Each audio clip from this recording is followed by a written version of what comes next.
हाँ ठीक है, अब आ रहे हैं, अभी आ रहे हैं। हाँ वेलकम सर, आ जाइए आ जाइए। कैसे सुनती हो?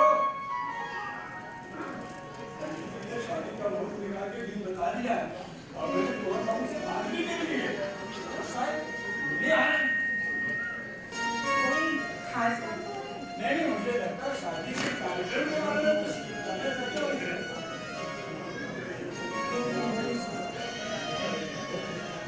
2 महीने हो गई शुरुआत, 2 महीने बाद बेटी चली जाएगी ससुराल।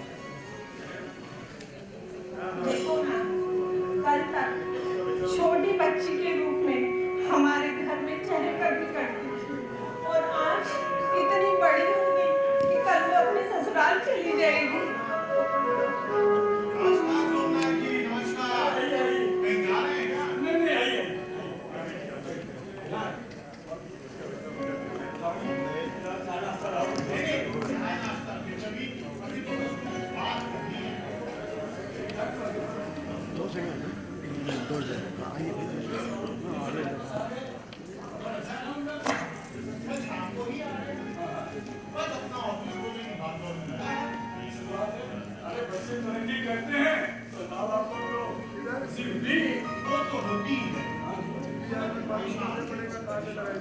आपसे क्या छिपा?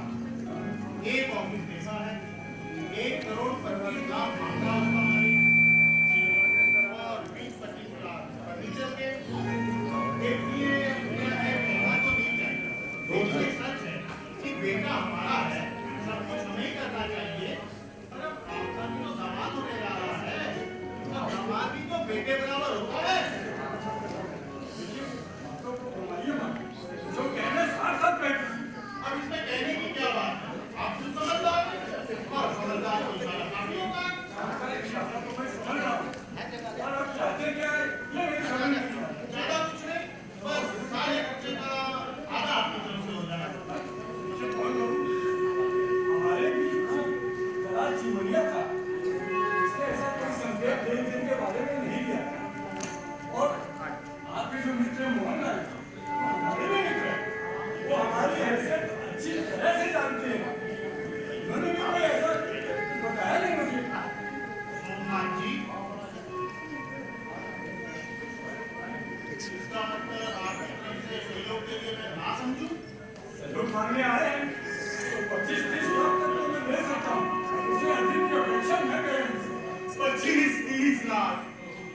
अरे सोमनाथ जी, 25-30 लाख में तो आज फुटपाथ भी नहीं मिलता। मेरे बेटे के साथ आपकी बेटी का भविष्य जुड़ा है। क्या आप नहीं चाहते आपकी बेटी का भविष्य उज्जवल हो? कोई चाहता है, लेकिन इसके कारण हम अपने परिवार का भविष्य तो खत्म नहीं कर सकते। देखिए सोमनाथ जी, मेरे बेटे को तो ऑफिस खोलना है ही, और यदि आपकी तरफ से ना होती है तो फिर कोई दूसरा रास्ता देखना पड़ेगा। लेकिन सच है कि मैं बेटी का बाप हूँ और उसका भला भी चाहता हूँ, मगर आपकी बात पूरी करने में मैं असमर्थ हूँ। और दलाल से मिलने में उसके बारे में कुछ बताया ही नहीं हमें। सोमनाथ जी वो दलाल है, उनको अपनी दलाली से मतलब होता है। अरे ऐसे बड़े लिखे लोग 100 करोड़ क्यों हाथों में लिए घूमते हैं? समझ लीजिए, सुना के कहा। क्या कहना चाह रहे हो सब मैं समझ रहा हूँ।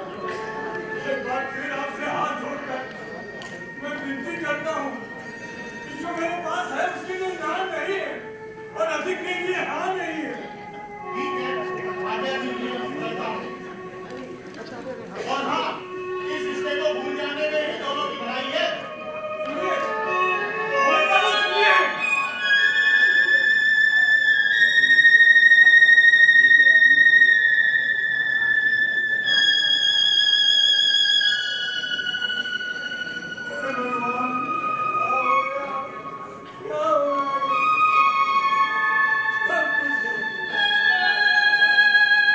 ये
मैं एक बेटी का बाप और वो एक बेटे के बाप खुद आया था मेरे दरवाजे पर मेरी बेटी का रिश्ता मांगने। आज दिखा के अपना खिलौना और उसकी खेला। धीरज रखिए भाई साहब, सब ठीक हो जाएगा। परेशान होने से कोई हल नहीं निकलने वाला। ऐसे धीरज रखूं? मेरे बेटे के दिल में क्या गुजरेगी मैं कैसे बताऊं? कैसे संभालेगी वो उसको? पापा, क्या हो गया पापा? कोई बताएगा मुझे? क्या हो गया पापा को? बेटा, वो लड़के वालों ने शादी से इनकार कर दिया। शादी से मना कर दिया? मगर क्यों? पैसे की मांग जो तेरे पापा पूरी नहीं कर सकते। तो इसमें इतना दुखी होने की क्या बात है माँ? देखा जाए तो अच्छा ही हुआ ना। ये सब शादी के बाद होता तो भाई रानी बेटी सही कह रही है। शादी से पहले ही उसके चेहरे से मुकाम उतर गया। शादी के बाद होता तो आपकी हालत तो सांप की तरह हो जाती। तो शशिधर को पकड़ लेने के बाद उसकी होती है। वो कहावत है ना, खाए तो अंधा और छोड़े तो गौरी। आंसू पोंछ दीजिए पापा। और उसके लिए क्या आंसू बहाना जो रिश्तों की अहमियत ही नहीं समझते, जो रिश्तों को दौलत की तराजू में तोलते हैं। उठ जाइए पापा, मैं आपकी बेटी हूँ और बेटियां कमजोर नहीं होती।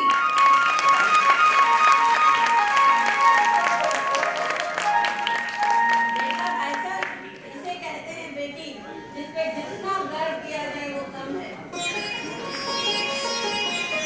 आप लोग अचानक कहाँ भी? नागेश भाई साहब को परिचय सम्मेलन के ऑफिस में गए थे। उन्हें वहाँ समझाना था। वहाँ से लौटते समय सोचा आपसे मिलते जाए। आप क्या कहने से दिल को तसल्ली मिली? अरे ये क्या, ये नहीं तो और कोई मिलेगा। रिश्ता तो करना ही है। तुम क्यों छोटा करते हो भाई साहब? आपको भी परिचय सम्मेलन में ले चलते हैं। वहाँ कई लड़के देखने को मिलते हैं अपने समाज के। आप अपने सामर्थ्य के हिसाब से परिवार देखना और चुनना।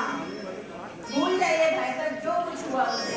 उठो, नया सवेरा, नई सोच के साथ अगला सामूहिक विवाह सम्मेलन का परिचय सम्मेलन निभाएगा आपका साथ। भाई साहब, अब आप देखिए, लड़के के बाप को तो मैं ऐसा सबक सिखाऊंगी कि नानी याद आ जाएगी। इन चंद लालची लोगों के कारण ही हमारा समाज बदनाम हो रखा है। सबके सामने माफी नहीं मंगवाई तो मेरा नाम नीलम नहीं। देखती हूँ कैसे लाता है किसी करोड़पति बाप की बेटी को अपने बेटे की दुल्हन बना के।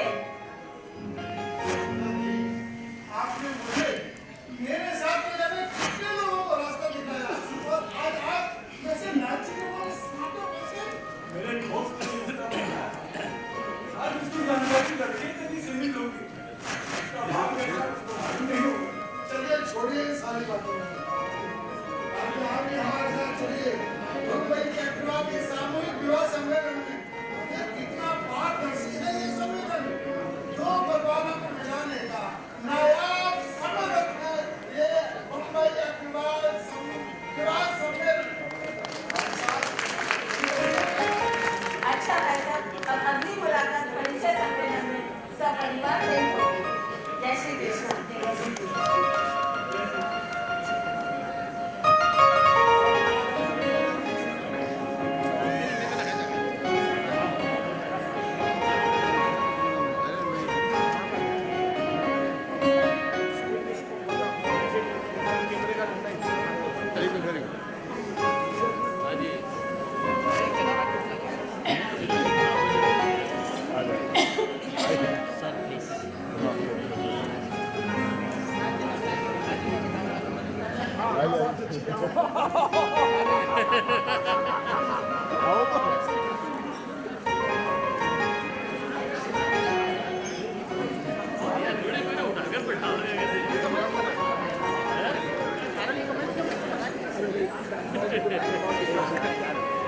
अकेले कैसे आए हो? अकेले कैसे आए हो?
भाई, आज तेरी सम्मेलन में वो वाली बात हो गई।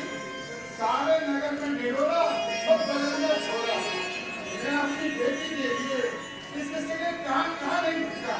मुझे रिश्ता मिला तो अपने दोस्त पे, तो वो भी आपके घर में। रिश्ते संयोग से और संयोग बनता है परिचय सम्मेलन। आपकी बेटी की एक झलक देखी तो दिल में उतर गया। सोमनाथ जी, मुझे माफ कर दीजिए। लालच ने मुझे अंधा बना दिया। मैं भूल गया मेरे बेटे की खुशी किससे। अरे भाई साहब, आप यहाँ ये चांद जमीन पर कैसे आ गया? भाभी जी, मुझे माफ कर दीजिए। मेरे गुनाहों की सजा मेरे बेटे को मत दीजिए। आज बेटे की खुशी याद आ रही है।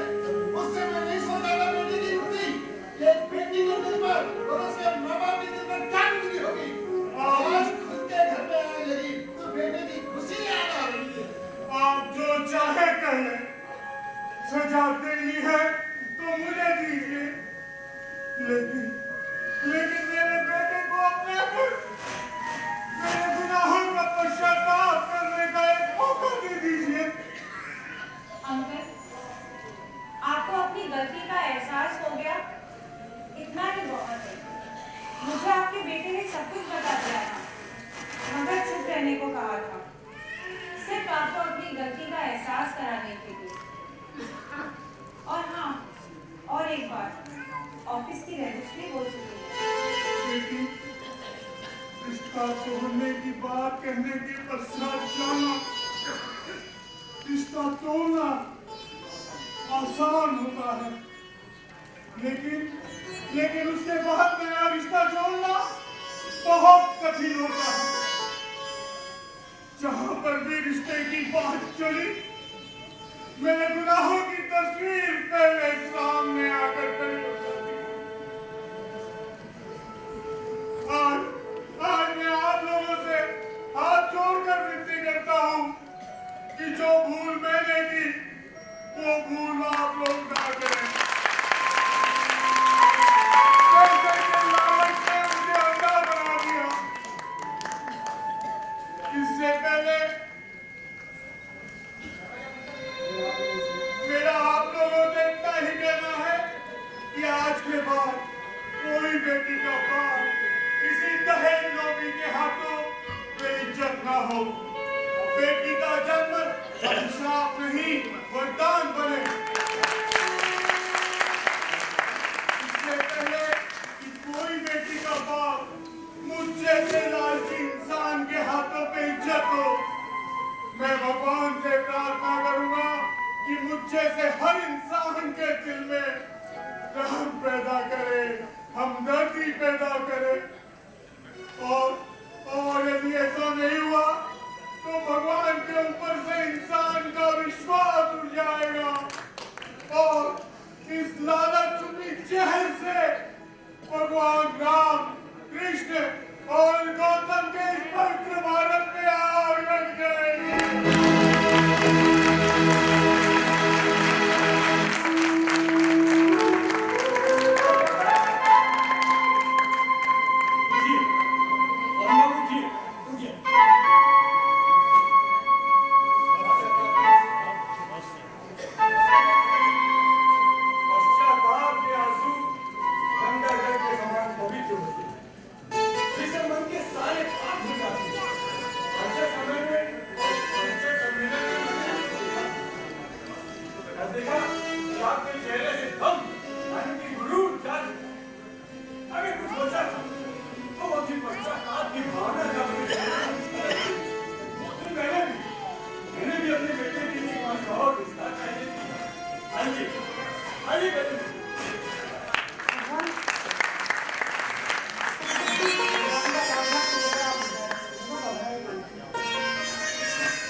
मैं गलत था।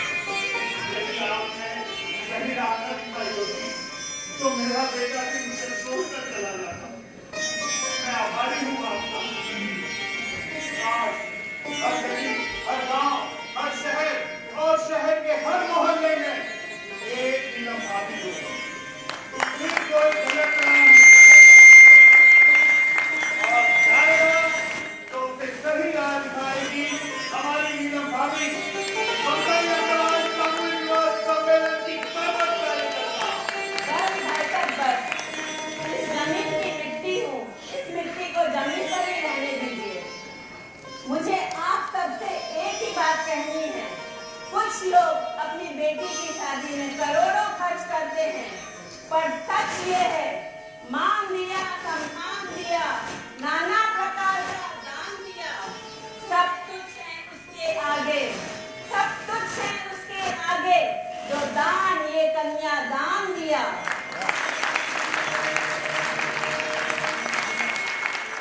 छोटा मोटा शाम को लोग आए, बुरा नहीं कर रहे, वो दाल है। इसी के साथ मैं यहाँ को शादियों की घोषणा करता हूँ। एक विशेष सूचना, ये दोनों शादियां इसी घर से संपन्न होंगी और सबसे पहले गणेश पूजन, उसके बाद मेहंदी और उसके बाद